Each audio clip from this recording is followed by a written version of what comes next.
بسم اللہ الرحمن الرحیم۔ السلام علیکم۔ ابرار رشید آپ کی خدمت میں حاضر۔ آپ سے درخواست کہ اگر ابھی تک آپ نے چینل کو سبسکرائب نہیں کیا تو سبسکرائب کیجئے، جو بیل آئیکن ہے اس کو، اور جو لائک کا بٹن اس کو ضرور پریس کیجئے گا۔ آپ کا بہت بہت شکریہ۔ 14 مئی 2006 لندن میں چارٹر آف ڈیموکریسی، جسے میثاق جمہوریت کہتے ہیں، وہ سائن کیا گیا اور تقریباً 17.5 سال اب ہو گئے ہیں۔ اسی سال 14 مئی کو باقاعدہ چارٹر آف ڈیموکریسی کی سالگرہ منائی گئی، میثاق جمہوریت کی۔ اور یہ میثاق جمہوریت پاکستان پیپلز پارٹی اور پاکستان مسلم لیگ کے مابین جو ہے وہ طے پایا، اور اس پر دستخط 2 سابق وزرائے اعظم یعنی بے نظیر بھٹو شہید اور میاں محمد نواز شریف نے کیے۔ ان کے ساتھ جو دیگر پارٹی کے رہنما تھے وہ بھی دستخط کرنے والوں میں شامل ہیں، اور یہ معاہدہ طے پایا مرحوم پیپلز پارٹی کے جو وزیر داخلہ بھی رہے ہیں پیپلز پارٹی کے دور میں، رحمان ملک کی رہائش گاہ پر۔ اس چارٹر آف ڈیموکریسی کے پیچھے تقریباً 2 سال کی محنت تھی دونوں طرف کے رہنماؤں کی، اور اس میں یہ طے پایا ویسے تو ماضی کی غلطیاں نہ دہرانے اور ماضی کی تلخیاں بھلانے، اور اس کے علاوہ جو سب سے بڑی بات اس میں تھی وہ یہ تھی کہ کوئی بھی دونوں میں سے کوئی بھی سیاسی جماعت فوجی حمایت سے آنے والی حکومت کی حمایت نہیں کرے گی، نہ ہی فوج کی حمایت سے اقتدار میں آئے گی، اور نہ ہی دوسری جماعت کو اقتدار سے الگ کرنے کے لیے فوج کی مدد کرے گی۔ اور اس کے بعد یہی وہ وجہ بنی جس کی بنا پر پھر پروجیکٹ عمران خان کو لانچ کیا گیا کہ یہ 2 جماعتیں تو آپس میں انہوں نے باریاں لگا لی ہیں، اور یہ تو اس کا مطلب تو یہ ہوا کہ اسٹیبلشمنٹ نے یہ سوچا، یا اس وقت اسٹیبلشمنٹ کے جو کرتا دھرتا تھے انہوں نے سوچا کہ اب انہوں 2 جماعتوں نے تو آپس میں ایکا کر لیا، پہلے تو ہم ایک کو دوسری جماعت کے خلاف استعمال کر لیتے تھے، دوسری کو پھر اس کے خلاف، جیسے ہم نے دیکھا 90 کی دہائی میں نواز شریف کو استعمال کر کے بے نظیر کی حکومت کو ختم کیا گیا، بے نظیر کو استعمال کر کے نواز شریف کی حکومت کو ہٹایا گیا، تو یہ سلسلہ چلتا رہا۔ لیکن جب 2006 میں اسٹیبلشمنٹ کو یہ پتہ چل گیا کہ جناب اب دونوں سیاسی جماعتیں سیاسی طور پر میچور ہو چکی ہیں اور انہوں نے یہ معاہدہ کر لیا ہے، تو پھر اسٹیبلشمنٹ نے پروجیکٹ عمران خان پر یا ایک تیسری قوت پیدا کرنے پر سوچنا شروع کیا، اور پھر اس کے بعد پروجیکٹ عمران خان سوچا گیا، پھر اس کو لانچ کیا گیا، پھر اس پروجیکٹ کو پایا تکمیل تک پہنچایا گیا۔ اس کے مضمرات، اثرات، نتائج جو بھی ہیں ہمارے سامنے ہیں۔ لیکن بدقسمتی دیکھیے کہ آج 17.5 سال گزرنے کے بعد بھی اگر ہم یہ کہیں کہ ایک سیاسی جماعت مسلم لیگ نون خاص طور پر اور کسی حد تک پاکستان پیپلز پارٹی بھی، دونوں نے میثاق جمہوریت کی وقت آنے پر اس کی خلاف ورزی کی، اپنے عہد کو نہیں نبھایا۔ 2017-18 میں جب بلوچستان میں ایک کرائسس آیا، اگر آپ کو یاد ہو، تو ایک ثناء اللہ زہری کی حکومت کو ختم کیا گیا، ان کے خلاف ایک باقاعدہ بغاوت نے جنم لیا، تو اس میں آصف علی زرداری باقاعدہ ایک کردار تھے۔ لیکن اس سے پہلے اگر آپ کو یاد ہو تو یوسف رضا گیلانی کی نااہلی میں پاکستان مسلم لیگ اور میاں محمد نواز شریف کا کلیدی کردار تھا۔ یعنی یہ چارٹر آف ڈیموکریسی سے، میثاق جمہوریت سے منحرف سب سے پہلے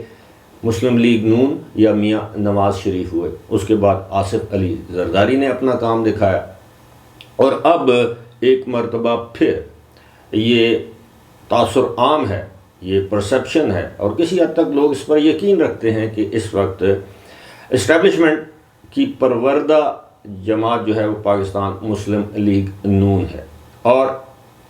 اس وقت یہ تاثر بھی عام ہے کہ میاں محمد نواز شریف آئندہ وزیر اعظم ہوں گے جب بھی انتخابات ہوئی، یعنی 8 فروری کے انتخابات کے بعد، یا اگر میاں نواز شریف کی نااہلی ختم نہیں ہوتی تو مسلم لیگ نون کا ہی وزیر اعظم ہوگا۔ اب یہ تاثر بھی عام ہے کہ جو لوگ پہلے کسی نہ کسی اشارے پر زور زبردستی سے دھونس سے جن لوگوں کو پاکستان تحریک انصاف کی جھولی میں ڈالا گیا، آج انہی لوگوں کو اکسایا جا رہا ہے کہ وہ مسلم لیگ نون کو جوائن کریں، یا تو جوائن کریں یا انتخابی الائنس کریں، جس میں ایم کی مثال سامنے ہے۔ بلوچستان عوامی پارٹی کے تمام رہنماؤں کی مسلم لیگ نون میں شمولیت کہہ لیں یا الحاق کہہ لیں، وہ اس کے بعد جی ڈی اے کا سندھ میں مسلم لیگ نون کے ساتھ اتحاد، یعنی سندھ میں پاکستان پیپلز پارٹی کو مارجنلائز کرنے کی کوشش کی جا رہی ہے کہ 15 سال سے سندھ پر حکومت کرنے والی جماعت کو اس مرتبہ ریسٹ دیا جائے۔ جس طرح آپ سنتے ہیں نا کہ کرکٹ میچ میں یا کوئی سیریز ہو تو جس کھلاڑی کو کپتان کھلانا نہ چاہ رہا ہو تو وہ پھر کہا جاتا ہے، یا کوچ کھلانا نہ چاہ رہا ہو تو پھر کہا جاتا ہے جی اس کو ہم نے ریسٹ دیا ہے۔ تو سندھ میں پاکستان پیپلز پارٹی کو شاید ریسٹ دینے کا فیصلہ کر لیا گیا ہے۔ اور اسی طرح آپ کہا جا رہا ہے کہ آپ کو یاد ہوگا 2018 کے انتخابات سے پہلے ایک جنوبی پنجاب محاذ بنا تھا، جن کا نعرہ یہ تھا کہ ہم جنوبی پنجاب صوبہ بنائیں گے، اور اس کے سرخیل سے خسرو بختیار اور ان کے دیگر ساتھی بھی تھے، اور اس کے بعد انہوں نے پاکستان تحریک انصاف میں شمولیت اختیار کی، اس لیے کہ پاکستان تحریک انصاف کے دور میں جنوبی پنجاب صوبہ بنے گا۔ وہ صوبہ بنا یا نہیں بنا آپ مجھ سے بہتر سمجھتے ہیں، لیکن یہ ساری تاریخ آپ کو بتانے کا مقصد یہ ہے کہ ہمارے سیاست دانوں نے تاریخ سے کوئی سبق نہیں سیکھا۔ یہ میثاق جمہوریت، اب یہ میثاق معیشت کی بات کرتے ہیں، جو لوگ دو پارٹیوں کے مابین ایک معاہدہ ہوا اور دونوں پارٹیوں نے اس کی خلاف ورزی کی، پہل کس نے کی یہ الگ بات ہے، لیکن دونوں نے خلاف ورزی کی۔ اب اس بات کی کیا گارنٹی ہے کہ کل کو میثاق معیشت یا کوئی بڑے پیمانے کا میثاق جمہوریت جو ہے وہ طے پاتا ہے، اس پر دستخط ہوتے ہیں تمام سیاسی جماعتوں کے، ملک میں جتنی بھی چھوٹی بڑی سیاسی جماعتیں ہیں، تو وہ ان پر عمل پیرا ہوں گی۔ اگر دو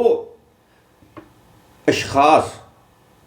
ایک چیز پر متفق ہونے کے بعد اس کی خلاف ورزی کرتے ہیں تو اس بات کی کیا گارنٹی ہو سکتی ہے کہ 20 افراد جو ہیں وہ ایک بات پر متفق ہوں اور وہ سب کے سب متفقہ طور پر ساتھ چلتے رہیں؟ ایسا ممکن نہیں ہے، یہ قانون فطرت کے خلاف ہے۔ لیکن پروجیکٹ عمران خان کے بعد اب پروجیکٹ نواز شریف لانچ کر دیا گیا ہے، اور بات وہی ہے کہ آپ بار بار غلطی کریں گے تو اس کا نتیجہ وہی نکلے گا۔ لیکن اگر آپ یہ سمجھتے ہیں کہ اس غلطی کا نتیجہ اگلی غلطی کے بعد مختلف برآمد ہوگا تو پھر بات وہی ہے کہ پھر اسے حماقت ہی کہنا چاہیے، اس کو دانش مندی تو ہم کہہ نہیں سکتے۔ تو اب پاکستان پیپلز پارٹی جو لیول پلینگ فیلڈ کی بات کر رہی ہے وہ بالکل اپنی جگہ بجا ہے، سارا پاکستان جانتا ہے، پاکستان سے باہر بیٹھے ہوئے لوگ جانتے ہیں کہ لیول پلینگ فیلڈ نہیں ہے، نہ پاکستان تحریک انصاف کے لیے ہے نہ پاکستان پیپلز پارٹی کے لیے۔ دو پارٹیوں کو سائیڈ لائن کرنے کی کوشش کی جا رہی ہے، اس کی وجوہات جو بھی ہیں، لیکن ساتھ ہی ساتھ آپ اس چیز کا بھی اندازہ کیجئے کہ پاکستان میں اس وقت جو معروضی صورتحال ہے وہ یہ ہے کہ جب تک تمام ایک مفاہمتی حکومت نہیں بنتی، تمام سیاسی جماعتیں مل کر اکٹھا نہیں چلتی، اس وقت تک پاکستان ترقی کی راہ پر گامزن نہیں ہو سکتا۔ اس وقت پاکستان میں سب سے بڑا اگر کوئی مسئلہ ہے اور وہ مسئلہ ہے معیشت کا۔ اگر پاکستان کی معیشت کو بہتر کرنا ہے تو پاکستان میں پولیٹیکل سٹیبلٹی لانا ہوگی۔ اگر پولیٹیکل سٹیبلٹی لانی ہے تو پھر آپ کو اس طرح کے پروجیکٹس سے پیچھے ہٹنا ہوگا۔ تو اب نواز شریف کو چاہیے کہ وہ ایسے تاثر کو زائل کریں، لیکن کس طرح زائل کریں گے کہ زمینی حقائق کچھ اور بتاتے ہیں، پارٹی کا بیانیہ کچھ بھی ہو۔ بہرحال فی الحال مجھے دیجیے اجازت، خدا حافظ۔